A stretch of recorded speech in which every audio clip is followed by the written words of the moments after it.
everyone. Happy New Year. I'm sorry, my son is crying upstairs, but that's okay. Wanted to wish everyone a Happy New Year, and to try to do something a little bit different with these videos. So I know that some people are making some New Year's resolutions going into 2020, and I want to try to find a way to help, especially if those resolutions are involving your Judaism in any way, or all of our Judaisms, whether it's something about ritual observance, studying more Torah, trying to get to synagogue, whatever it might be. So we're going to start with a couple of different videos. I'll try to do them as often as I can, but to help with different Jewish goals that we might have.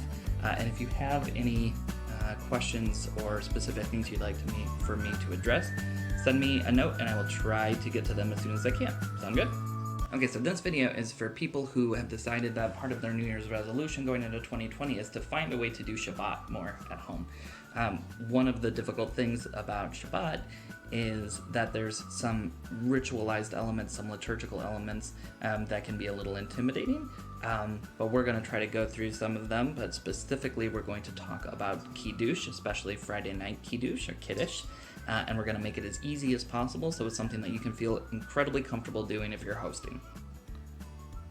So for our hypothetical, we are going to pretend that we are sitting at the Shabbat table. Misha is my guest at dinner tonight. Misha. So Misha says that I should lead Kiddush now because it's Friday night. We just got back from shul, family's over, friends are over, we've lit candles, we're ready for dinner. So how do we do Kiddush, and what is the purpose of saying Kiddush? So first let's remind ourselves of what exactly it is we're doing when we're saying Kiddush. So what are we blessing when we say Kiddush? What is the purpose of this blessing? Is it to sanctify the wine or the grape juice? No. That's part of what we're doing. It is the vessel by which we are doing it, but the blessing itself, the sanctifying, is actually the day. So when we're saying Kiddush, we are sanctifying Shabbat, or we are sanctifying Yom Tov. So for this video, we're going to talk specifically about Shabbat and how we sanctify Shabbat. So the only things that we are going to need in order to say Kiddush, in order to officially have your Shabbat meal, is you're going to have some wine or some grape juice and some challah. We're not going to talk about motzi, but those are the two things you need for a meal: wine and bread. So good kosher wine or kosher grape juice and challah. So we have here our handy dandy Kedem light and a Kiddush cup. And what we're going to do is we're going to pour in some of the grape juice. There are different traditions and different minhagim of how much juice you should be putting in. Some people have the custom of doing a kosi rabbayah. Literally, their cup is overflowing. So they pour in as much wine or grape juice as there is so that the cup is literally overflowing. But really the only idea that you need halachically is that it should be a fuller cup. So try to get as much as you can in the cup where you're not spilling it, but that is still pretty sizable. Secondly, so like we said, we're not actually, the wine or the grape juice itself isn't the focus of the blessing, but it is the vessel that this blessing is using to make sure that everyone is fulfilling this mitzvah of saying Kiddush or hearing Kiddush. So while we are blessing over this cup, everyone else should have access to some grape juice or some wine as well. It's a custom in our house to actually share from the cup that we're blessing. So after the blessing is done, we can either pass the cup around and have people drink from the cup, especially for you germaphobes. There's not a lot of people, there's some people that really despise that practice, but it's also okay to just pour some of the blessed wine into other people's cups as well. It's also the custom in our house that when we say Kiddush that we stand. There is a long halachic discourse about whether you should be standing or sitting for Kiddush, and some have the custom of standing, some have the custom of sitting, some have the custom of standing for the majority of the bracha and then sitting when you actually drink the wine. It is our tradition in our house to stand through the whole thing. So we're going to talk about the actual blessings that we're going to be saying, and we'll talk about the blessings that you need to say and the blessings that you don't necessarily need to say. So you will, depending on what house you're at, hear a lot of different versions of Kiddush. Some are much longer, some are much shorter. But in essence, Kiddush requires two blessings. The first one, Borei Pri Hagafen, Baruch Atah Adonai Eloheinu Melech Haolam, Borei Pri Hagafen. Blessed are you, Adonai, our God, creator of the universe, who commanded us to drink from the fruit of the vine. The other blessing is Baruch Atah Adonai Mekadesh HaShabbat, which is to say, this is the essence of the blessing. Blessed are you, God, who sanctifies this day of Shabbat. Now, it's the paragraph between that first blessing and that second blessing that makes up the whole reason that we're celebrating Shabbat. It talks about creation, it talks about all the way from Bereshit in the creation story, and it also talks about the second big part of Jewish history, which is Yetziat Mitzrayim, which is the Exodus from Egypt. So we are commanded to observe Shabbat, one, because it is a recreation of the creation story, and two, because we have escaped from Egypt. And now that we are free and not slaves, we have the ability to rest and to use this day of rest as one that is now sanctified and holy. So even though I said that we stand in our house, just for the sake of not shaking the camera, I'll be sitting. But there are different paragraphs that usually introduce Kiddush. Some people start with Vayhi Erev Vayhi Voker Yom Hashishi, that it was evening and it was morning. This was the sixth day, which is again to talk about the creation story.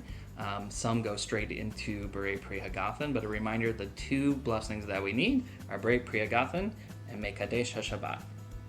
So in our house, we start with Yom Hashishi, with the creation story. So we chant Yom Hashishi, Vayechulu Hashamayim Va'aretz V'kol Tzava'am, Vayechal Elohim Bayom Hashvi'i Malakto Asher Asa, Vayishpot Bayom Hashvi'i Makol Malakto Asher Asa, Vayevarach Elohim Et Yom Hashvi'i V'kadesh Oto, Kivo Shabbat Mikol Malakto Asher Bara Elohim La'asot.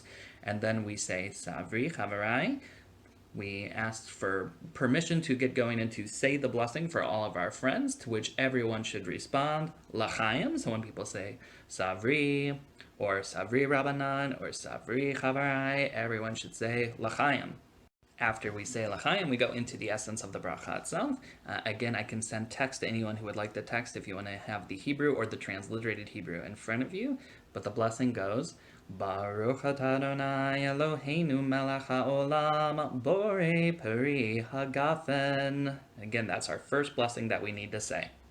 We continue by saying, Baruch atah Adonai Eloheinu melech haolam, asher kiddeshanu b'mitzvotav v'ratzavanu, v'shabbat kodsho, b'ahava uvratzon hinchilanu, zikaron lama'aseh v'reshit, ki hu yom techila lamikra'e kodesh, zecher litziat Mitzrayim, ki vanu v'acharta, ve'otanu kidashta, mikol amim, ve'shabbat kodshecha, be'ahava uvratzon hinchatanu.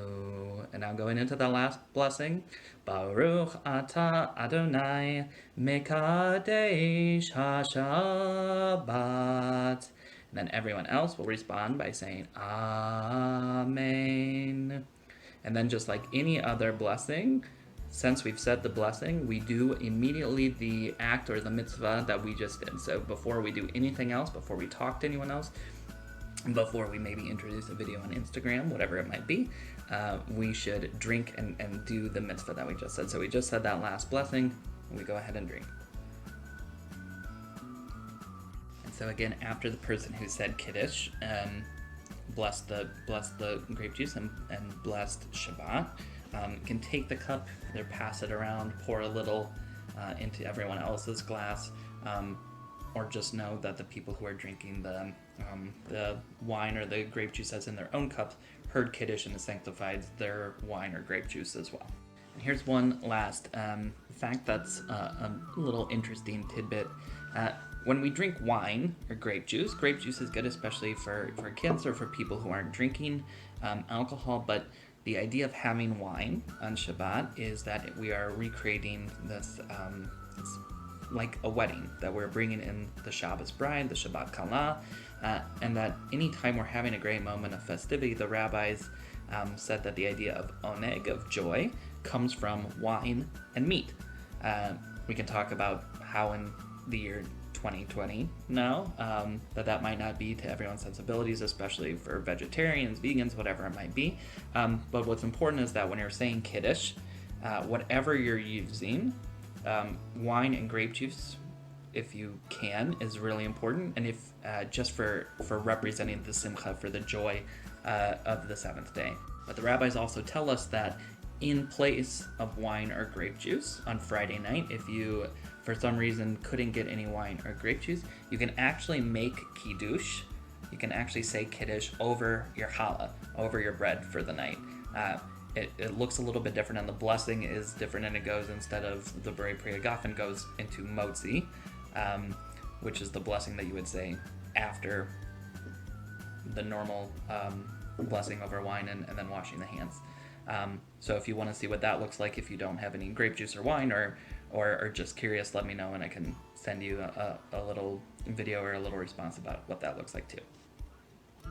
So after we say Kiddush, we take off our jewelry. If we have rings on, bracelets, whatever it might be, anything that's covering up your hands, as we wash our hands ritualistically before saying motzi, or the blessing over bread. If you want to see how to do netilat yadayim, how to do the washing of your hands, check out my highlights on my Instagram feed, because we have a whole video about how to do netilat yadayim as well. And that's it for this first video of just getting us into a more comfortable Shabbat mode. If you have any questions about how to do Kiddush, if there's something I missed, if there's something that you've always kind of wondered, let me know and I'll address it as soon as I can. So again, Happy New Year, everyone, as we go into the end of this week. I hope that everyone's new year is filled with blessings and joy, and as we go into Shabbat, that is also filled with rest and peace.